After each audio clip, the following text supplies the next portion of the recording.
Olá, tudo bem, meus amigos, minhas amigas aqui do canal Meus Livros.Israel. Meu nome é Israel, sou editor da editora Catarina de Alexandria e hoje nós vamos falar com uma escritora, professora, pesquisadora na área da didática, na área da pedagogia, minha colega na área de História, Sociologia, a professora Edna, no qual escreveu um capítulo de livro na obra, né, Educação Contemporânea e Experiências Didáticas, volume 3, um capítulo que muito me alegrou ao ler, porque tem a ver com a nossa cidade, onde eu moro, Joinville, com o museu. Então, visitar o museu sempre é importante, né, professora Edna? E ela levou as alunas de pedagogia, fez um trabalho de campo, e nós vamos entender um pouquinho melhor como é que é esse processo didático, essa saída de campo. Professora, muitas vezes os professores são mal interpretados pela sociedade. Só quer levar o aluno para passear, não é um passeio simples, né? Não deixa de ser um passeio, mas ele tem um olhar guiado, ele tem uma técnica, tem um objetivo. Então, ele sai dessa ideia de um passeio espontâneo para ser uma didática, ser um processo de ensino e aprendizagem. O capítulo que a professora Edna escreve, eu vou ler para não errar nada no nome, chama Tecendo a Prática Pedagógica no curso de licenciatura em Pedagogia, contemplando o Museu Casa Fritz Alt, Joinville, Santa Catarina, no qual, professora Edna, eu já fui fazer piquenique, eu acho, umas 3 vezes ali naquele gramadão do museu, é muito legal. Aí vem a minha pequena lá, minha família. Professora Edna é formada em História, é mestre em Educação, é isso, prof? Isso. Mestre em Educação, e tem uma vasta experiência em sala de aula, tanto no ensino fundamental, médio, e na faculdade aí há um tempão. Ela vai nos explicar um pouquinho melhor. Então, vou passar a palavra para a Edna Francine Simão Hack, no qual, né, escreveu esse belo capítulo para o livro. Tudo bem, professora? Oi, boa tarde, tudo Boa bom? tarde. Tudo bem? Começo agradecendo pela oportunidade, né, professor Israel, e com certeza é bem válido a gente conseguir socializar esse percurso, né, que fez gerar um artigo, né? Sim. Prof, sobre a sua formação, eu falei tudo certinho. Eu sei que tu é formado também em pedagogia. Não, não, a minha licenciatura foi em História, e aí o mestrado em Educação, e aí sim a pós-graduação. Então tá. Foi um caminho um pouco inverso.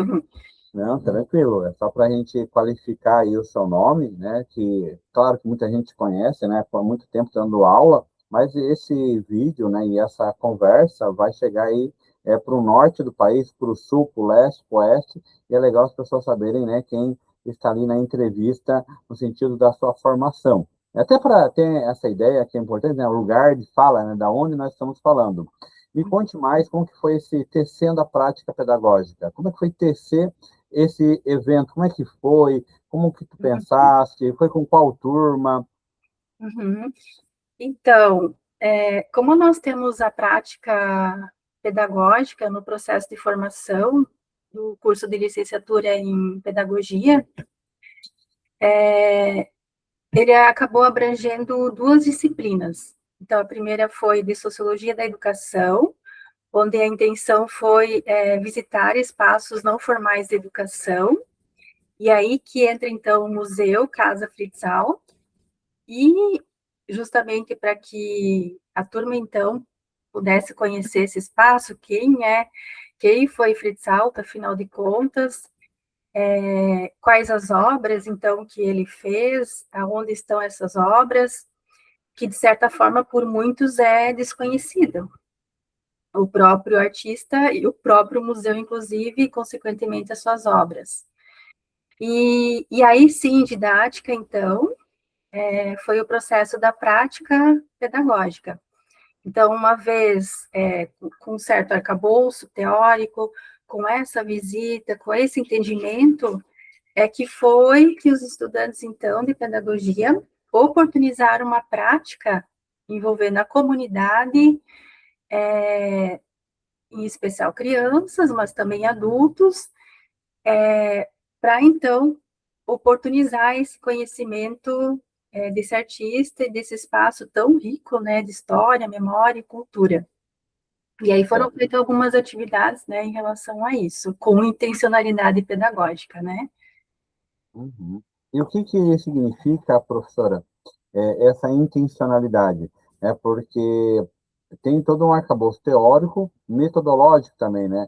Quando Uhum, nós, até para pensar, por exemplo, eu quero levar meus alunos, sei lá, para o arquivo histórico, eu quero levar meu aluno para um outro museu lá na minha cidade. Como é que eu faço essa intencionalidade? Quais são as primeiras propostas, né? O que que tu fez para levar? Porque assim, para tirar essa ideia comum que as pessoas têm de que, hoje eu combinei com os alunos que eu vou no museu, eu apenas peguei a turma e levei. Como é que foi feita essa intencionalidade? uhum. Então, a gente sempre faz aquela relação da teoria com a prática, né? Uhum, Então, a gente vai ter vários autores, até dá para citar aqui o próprio Celestin Frenet, que ele, de certa forma, trouxe essa proposta de aulas passeio, que era quando as crianças, então, podiam experienciar mesmo o seu entorno e, consequentemente, iam para a sala de aula com mais curiosidades, mais desejo de aprender e registrar aquilo que vivenciaram. Então, essa intencionalidade pedagógica, ela tem justamente um objetivo, né? Por que eu estou indo lá? O que está me conduzindo a este local? E aí, foi justamente isso. Então, conhecer esse espaço, entender como ele pode ser um promotor de aprendizagem, inclusive interdisciplinar, né? E aí, uma vez conhecendo esse espaço, quais são as possibilidades de realizar atividades com as crianças nesse espaço? Então, a gente tentou também fazer uma interlocução com aspectos relacionados à natureza, que criações usando materiais da natureza a gente pode utilizar para fazer uma releitura das obras de Fritz Alt. De que forma dinâmica eu posso, através de expressão corporal, né, contribuindo durante o processo de visita, seja da criança ou do adulto, no entendimento desse personagem, né, e também das obras, do ateliê dele, enfim, tudo que ele proporciona para fazer essa leitura incrível, né, que é justamente a arte em si, né? Então, é isso, é você ter um objetivo, é você ter um percurso metodológico, é você saber que recursos você vai utilizar, tanto para ir nesse espaço, para explorar esse espaço, e também, lógico, depois um processo avaliativo, né? uhum. Será que todos os objetivos foram alcançados? Se sim, se não, como nós podemos, então, alcançar, o que poderia ser refeito, de que forma. Então, é um diálogo constante em relação a essa prática de busca de entender essa realidade no contexto em si. Que Então, legal, professora. essa é a intencionalidade pedagógica. Muito bem. E como é que foi conversar com a turma, né? Só destacando, e me corrija, claro, se eu estiver errado, foi com uma turma de pedagogia, elas estavam não é do primeiro semestre, né? Elas estavam no quarto e depois quinto Uhum. E semestre. como é que foi essa conversa? Como é que foi levar as alunas? Elas já entenderam a ideia, o processo? Muito, foi a, a totalidade da turma, assim, foi alcançada, teve êxito, cada grupo se organizou da sua forma, então a gente teve um grupo que ficou responsável em receber as pessoas, outro grupo que realizou, de fato, a releitura dessas obras, outro grupo que acompanhou a visita, né? Então foi excelente. E aí a escolha desse espaço foi também justamente porque era desconhecido para muitos, né? Então foi isso que suscitou também o questionamento, afinal, estamos morando aqui, residindo, há várias obras desse artista espalhadas pela cidade, não apenas em Joinville, ele tem muitas obras expostas em outros municípios de Joinville, de Santa Catarina, perdão. E aí, o que suscitou também essa participação é de como essas obras podem ser exploradas pela criança, né, tanto da educação infantil como dos anos iniciais, do ensino fundamental 1. Então, todos esses questionamentos, essas questões repercutiram e contribuíram para que a turma participasse com êxito, Uhum. desde o processo de conhecer o espaço até a prática em si. Professora, por que então, reforçando a tua resposta para uma outra característica, né? Tu falasse ali dos alunos, mas por que visitar o museu, então, da Casa Fritz Alt com as crianças? Então, se a gente levou as professoras, né? Por que levar as crianças também? As crianças, porque trabalha muito com o senso estético, a arte, ela instiga a imaginação, até tem um fato curioso que normalmente o guia faz relembrar dessa situação que acontece quando as crianças vão visitar o espaço do Museu da Casa Fritz Alt. Lá tem uma estátua que se chama Friorento, que inclusive foi uma estátua que o Fritz Alt apresentou em muitas exposições das festas das flores. E essa estátua, ela tem algo singular, porque chama muito a atenção das crianças. Então, as crianças querem tocar e fazem uma série de perguntas.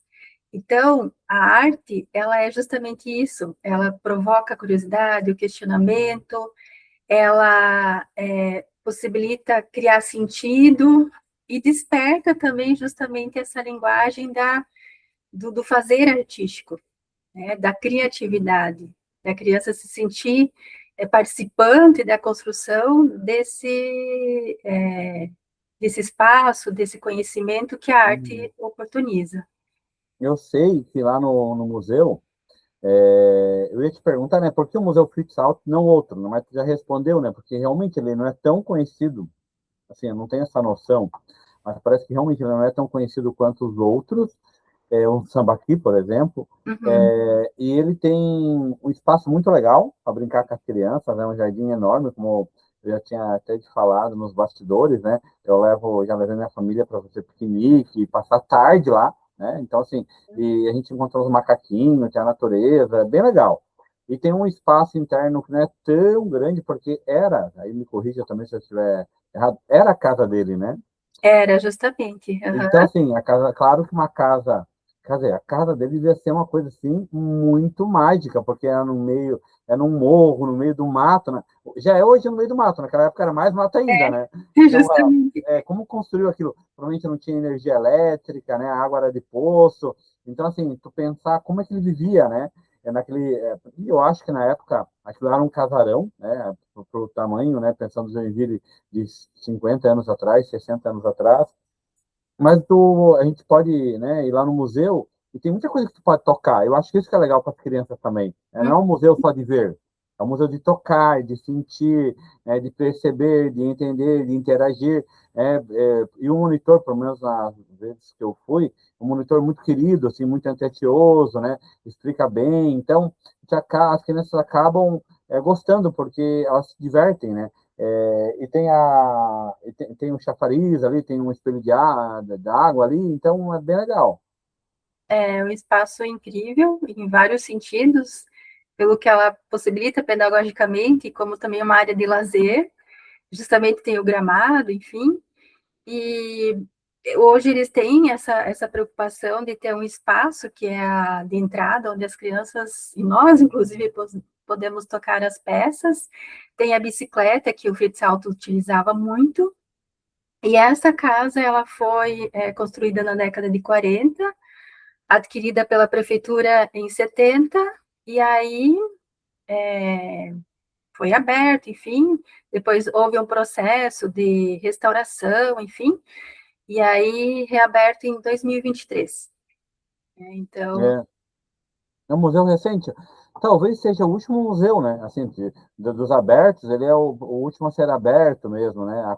Tendo um acervo. Ele é bem interessante porque tem obras no centro da cidade de Joinville que são deles, é dele, né? Na verdade, são do acervo dele, né? Eu quero dizer isso no plural. Mas é do artista e a gente passa despercebido, né? Passa pelo lado e não sabe o que é dele. Tem o próprio busto Dona Francisca, que é um dos mais Famoso, né? famosos, enfim, que fica na Rua das Palmeiras. Tem o João Colim, próximo ao Terminal Norte, os próprios mosaicos, né, no SESI, na Biblioteca Municipal. Enfim, são várias obras. E Joinville tem, desculpa te interromper, mas agora eu pensei por alto, a gente tem outro artista gigante também, que é o Juarez Machado, né? Então, é uma cidade com dois artistas, talvez o Fritz Alto não seja um nome tão conhecido para fora de Santa Catarina, assim, para fora do Brasil, né? O Juarez Machado talvez tenha essa repercussão um pouco maior, até para os contatos, mas são dois artistas que não tem como você falar de arte em Santa Catarina sem passar por esses dois. Uhum, exatamente. E o Frisal está ali pertinho, né?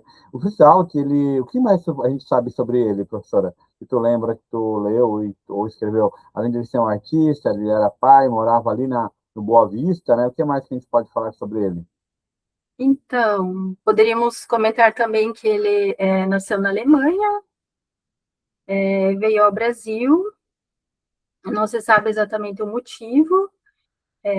No primeiro momento, residiu no Rio de Janeiro, depois veio para Joinville com a intenção de ser agricultor, mas Uhum. como ele contraiu a malária, foi tratado por um médico do batalhão na época, e com uma forma de, então, pagar o tratamento, vamos dizer assim, ele começou a realizar pinturas. E Olha. aí foi ali que ele de certa forma, ele já tinha feito o curso, né, na Alemanha, mas não finalizou. Então, essas pinturas foi que impulsionou ele ir para esse mundo das artes. Uhum. Gostava de pintar ouvindo Beethoven, lia muito Nietzsche, até essas leituras vão repercutir um pouco nas obras dele, no sentido da obra, muito das obras dele serem únicas, como a própria máscara que ele constrói. Então, ali ele mostra muito a personalidade dele também e a possibilidade que a arte nos fornece de você criar sua própria arte, né? Fazer sua própria leitura. Então, nesse momento, são essas questões que eu me recordo do Sim, sim. Salto. E, o que eu te perguntar é que se essa personalidade, essa persona, né, e o próprio museu, eles conseguem trazer esses elementos da história, da arte, da linguagem para essa educação não formal. E o que mais que a gente consegue perceber numa educação não formal nesse espaço interativo que é o Museu Fritz Auto? Eu penso que também vai muito ao encontro, nós poderíamos pegar o próprio ensino de história, da leitura do objeto, né? Uhum. Que, como lá tem o ateliê, então também tem muitos objetos de época, e o próprio adulto em si, ele se admira dos materiais, dos recursos que eram utilizados na época, os quadros que tem lá, enfim, aquele, de certa forma, espaço mais privado dele, Uhum. né? Então, a leitura desses objetos, inclusive pessoais, do próprio artista, permite você entender o modo de vida de um determinado tempo, quais foram as mudanças, as transformações, permanências que houveram em relação, por exemplo, ao uso desses objetos, que é, de certa forma, a essência do ensino e processo de aprendizagem da história, né? É você perceber esses processos de transformações e permanências que há no decorrer, né, da história. E vários autores vão mencionar muito essa importância de que você conhecendo o espaço, o lugar que ocupa, você também se torna cidadão, porque você se sente responsável em cuidar desse espaço, uma vez que você passa a conhecer ele. E, claro, numa linguagem mais também pedagógica, você analisa os espaços, onde estão essas obras, como está o processo de preservação, de cuidado, qual o conhecimento que as pessoas têm em relação a essas obras, Enfim, é uma das possibilidades. Muito legal. E eu sei que lá no capítulo, né, tem uma foto com as alunas, né, é uma turma grande, né? É uma turma grande. E qual foi o feedback que você teve com relação aos alunos? Eles já conheciam? E queria poder saber com meus alunos também para algum museu ou para o arquivo histórico. Às vezes é a primeira vez que, a maioria dos alunos é a primeira vez que vai naquele espaço. Uhum. Isso, ou seja, com 18, 20, 25, 30 anos de idade. Foi interessante porque quando nós fomos visitar, muitas delas levaram um amigo, parente, enfim. Então, isso também impulsionou para que esse espaço fosse mais conhecido. E a maioria não conhecia, e foi valioso, porque como elas têm o processo de escrita também do relatório, então, no relatório há um espaço para realizar o seu depoimento sobre essa visita. Então, até inclusive esse artigo, muito do que me impulsionou a escrever é como uma forma de demonstrar uma gratidão também, pela participação, pelo envolvimento, por essa descoberta, por acreditar que essa prática pode suscitar muitas outras práticas com as crianças, né? Então, uma vez eu tendo essa experiência, eu acredito que essa experiência vai elencar essa vivência também com as crianças, de certo modo, né? Que legal, professora. Eu acho que, tenho certeza, na realidade, que este é um dos caminhos para uma educação com qualidade, né? Fazer visitas, né, no que nós chamamos que dessa educação não formal, em museus, aldeias indígenas, como é o caso que você já levou, e eu já tive né, a honra de estar participando e ir, né, das várias vezes que tu me convidou, eu só consegui uma vez, mas acredito que esse ano tu já foi, né, novamente, né, para a aldeia. Uhum, isso. Então, aldeias, as questões raciais, as questões indigenistas, as questões né, dos museus, então vários outros, já tive a oportunidade de ver palestras suas, então é uma professora que tem um dinamismo muito grande dentro né, dessa ideia da educação formal e informal, não como dois blocos separados, pelo contrário, né, como interligados, né, como um processo contínuo de aperfeiçoamento desse cidadão, né, nessa busca dessa cidadania ativa. Professora, tem alguma pergunta que eu não fiz e tu gostaria de falar? E aí eu deixo a palavra livre aí para suas considerações finais, para a gente ir para essa reta final, infelizmente, mas sempre digo, né, o capítulo de livro vai estar o livro, como todo, vai estar no link aqui dos comentários, as pessoas podem fazer um download, ler, citar né, o documento, conforme a BNT, compartilhar o vídeo, curtir, comentar, né, como uma forma de agradecimento também para sua disposição, para o seu trabalho, né, que é um trabalho árduo, não é nem pago, né, porque tu escreve fora do horário de trabalho, tu analisa tudo isso, então é uma questão que você investe aí muitos recursos para demonstrar essas atividades para os colegas que também querem modelar em cima desses projetos de intervenções ou de saídas a museus, né? Prof, a palavra é contigo. Eu acredito que seria apenas enfatizar que hoje na didática também se trabalha, se aborda muito essa dinâmica do currículo da cidade, né, enquanto currículo que educa. Então, a própria cidade há muitos espaços em que possibilitam projetos pedagógicos, práticas pedagógicas, e que isso pode estar acontecendo, sim, com uma forma de suscitar o processo de ensino e aprendizagem de forma mais dinâmica, permitindo de fato que a criança, o aluno se sinta protagonista também desse processo, porque quando você trabalha esses espaços, de certa forma, o envolvimento, a participação é diferente. Eles se sentem, de fato, convidados a participar desse processo. E uma pergunta leva a outra, enfim, e eu acredito muito nisso, nessa possibilidade da educação enquanto um processo significativo, tanto para o aluno como para o professor, e isso inicia nesse processo de formação, no curso de licenciatura em pedagogia, e fico, assim, de certa forma, grata, né, por poder estar vivenciando isso, e agora, juntamente, no seu livro, poder mostrar um pouco dessa dinâmica. Então, me resta agradecer por essa oportunidade de poder mostrar esse processo, que a gente realiza, então, em algumas disciplinas no curso de licenciatura em pedagogia. Então, Muito deixa obrigado. muito obrigada, professor. Eu que agradeço, muito obrigado também, porque é uma honra, né? Você está no nosso livro, né? Ele nem é meu, ele é nosso agora, né? Então, a responsabilidade de levar ele para frente, de fazer discussões, fazer as entrevistas, né? E a honra é toda nossa, então eu te agradeço, né? Só para fechar essa conversa no sentido de, né, dizer que foi promovido todo esse processo dentro da Faculdade Inesa, né? Que é uma instituição aqui Isso. de Joinville, que fica no Iririú. O futsal fica no bairro Boa Vista, então recomendo visitar para quem não conhece, ou quem é de fora e vai visitar Joinville, passa, muito legal. Professora, muito obrigado.